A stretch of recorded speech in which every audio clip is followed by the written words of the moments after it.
আলহামদুলিল্লাহ, অবশেষে হাদির হত্যাকারীকে গ্রেপ্তার করা হয়েছে ভারতে। অত্যন্ত খুশি হয়েছি এই খবরটা শুনে। বাংলাদেশের প্রত্যেকটা মানুষ চায় হাদির হত্যাকারীর দৃষ্টান্তমূলক শাস্তি যেন হয়। এই উসমান হাদির জন্য বাংলাদেশের প্রত্যেকটা মানুষ কান্না করেছিল। আলেম সমাজ থেকে শুরু করে প্রত্যেকটা শ্রেণীর মানুষ কিন্তু এই হাদির হত্যাকারীর বিচার চেয়েছিলেন। হাদি হত্যার বিচার হইতে হবে এই দেশে।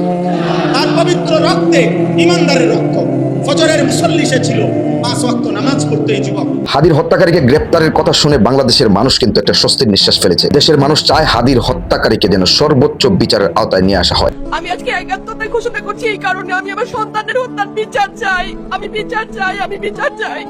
এই বিচার আপনাদের নিশ্চিত করতেই হবে। আমার সব সন্তানের কাছে আমার অনুরোধ, আপনারা আমার সন্তানের হত্যার বিচার করুন। কারণ হাদির শেষ ইচ্ছা ছিল যদি মৃত্যু হয় তবু যেন আমার মৃত্যু বিচার হয়। আমি এই বিচার চাই। যেন সে কোনোভাবে আইনের কোনো ফাঁক ফোকর দিয়ে যেন সে বের হতে না পারে। শহীদ ওসমান হাদি ভাই বলে গিয়েছিলেন, আমি যদি দুনিয়া থেকে চলে যাই অন্তত পক্ষে ওই আসামিদেরকে ধরে যেন বিচার করা হয়। শুধু আমাদেরকে যদি কেউ গুলি করে মেরে ফেলে তাকে যেন ধরে বিচার করা হয়।